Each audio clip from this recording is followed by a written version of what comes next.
Nice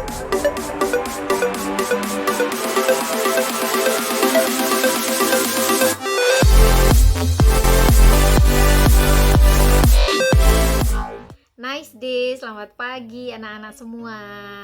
Hari ini kita akan memasuki pelajaran Pendidikan Pancasila dan Kewarganegaraan. Sudah memasuki tema yang terakhir, yaitu tema 5, sub tema 3. Nah, kita akan belajar apa ya? Bu Hanum akan mengajak anak-anak untuk ayo belajar berwirausaha, ya. Nah, kalian masih ingat nggak saat kondisi sekolah normal dulu kita sering melakukan ini setiap tahun ya? Nah, kita akan lihat dulu apa manfaatnya berwirausaha sejak kecil. Sebagai seorang siswa, kalian dapat mulai kegiatan itu wirausahanya secara sederhana yang pernah kita lakukan di sekolah. Misalnya dengan menjual hasil kerajinan yang kita buat, menjual hasil masakan yang kita buat sendiri ya. Boleh juga kamu memanfaatkan barang bekas sebagai bahan baku pembuatan kerajinan tertentu ya. Seperti membuat dompet dari kain flanel gitu. Membuat untuk gantungan kunci gitu ya. Terus juga bisa menggunakan kain-kain yang sudah tidak terpakai lagi, yaitu kain perca contohnya ya. Nah, tentu saja kalau kita sudah memiliki jiwa wirausaha sejak kecil, itu pasti bermanfaat untuk kita. Nah, kita menjual, ada yang membeli ya, berarti kita melatih jiwa wirausaha. Yang kedua juga melatih kreativitas yang kita miliki. Kalau nemu barang sesuatu ya, wah kita mau bikin apa ini ya? Kira-kira kalau aku bikin ini laku nggak ya dijual? Kira-kira bernilai nggak ya? Nah, ada nilai jualnya nggak ya? Nah, itu kan kreativitas kalian muncul. Lalu yang ketiga, melatih diri untuk menghemat uang yang diperoleh. Jadi kalian tahu bagaimana susahnya kemarin yang praktek membuat cemplon, membuat timus. Nah, tahu kan? Ternyata dengan uang modal segini kita nanti akan mendapatkan keuntungan berapa. Nah, kalian juga pasti akan tahu. Dan yang keempat, mengasah potensi yang dimiliki. Dari kalian mencoba untuk masak, berapa kali nih gagalnya, berapa kali nih bisanya. Nah, itu kan mengasah potensi apa yang kalian miliki ya.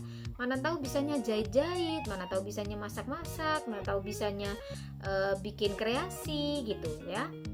Lalu memanfaatkan barang bekas menjadi barang yang layak dijual kembali. Nah, ini yang penting ya, supaya modal kita itu bisa ditekan ya, tidak membeli di luar. Dan kalau itu dilakukan di rumah gitu ya, bisa meningkatkan persatuan dengan keluarga. Karena kita bisa lihat, kakak bisa bantuin, adiknya bisa bantuin, mungkin mamanya juga bisa bantuin juga. Jadi kompak deh. Nah ya. Lalu Bu Hanum akan mengulangi bahwa ketika kita membuka sebuah usaha, bahwa kita itu juga memiliki tanggung jawab ya. Pemilik wirausaha juga harus memiliki sikap tanggung jawab ya.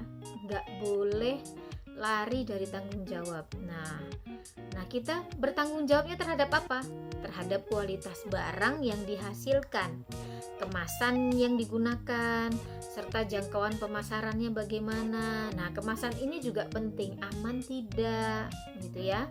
Semua tanggung jawab tersebut sebaiknya dipenuhi oleh pemilik wirausaha, karena kalau dia bertanggung jawab, usahanya juga bisa semakin berkembang pesat. Nah, tanggung jawabnya apa sih? 1. Menjaga kenyamanan masyarakat di sekitar usaha. Kedua, melaksanakan kewajiban terhadap karyawan dan usaha, kan harus digaji setiap akhir bulan ya. Ada kewajibannya dong pemilik usaha itu. Lalu menjaga kualitas pelayanan produk yang dihasilkan dan kemasan yang digunakan. Nah, yang keempat, mengolah limbah yang digunakan sebelum dibuang agar tidak mencemari lingkungan. Misalnya kita habis bikin jamu. Nah, ini bekas tadi parutan jamunya itu perasan kunyitnya, misalnya kunir asam nih, itu dibuang kemana?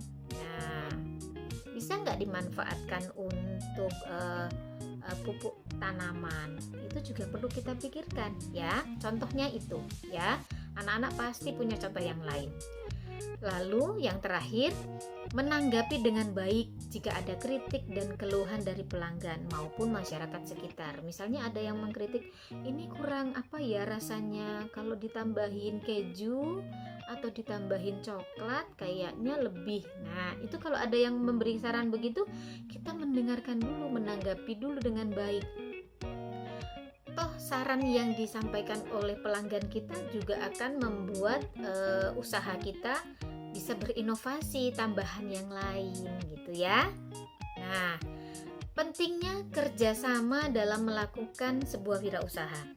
Karena wirausaha ini kan dilakukan bersama-sama toh. Biasanya dikelola oleh 2 orang atau lebih.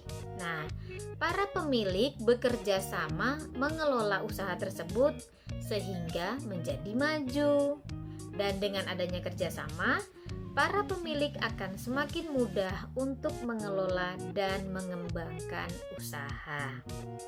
Nah, alhamdulillah kita sudah selesai materinya untuk tema ini. Menarik sekali ya, wirausaha. Oke. Terima kasih ya anak-anak sudah menonton video pembelajaran pendidikan Pancasila dan kewarganegaraan. Tetap jaga kesehatan. Sampai ketemu di kelas meeting. Dadah.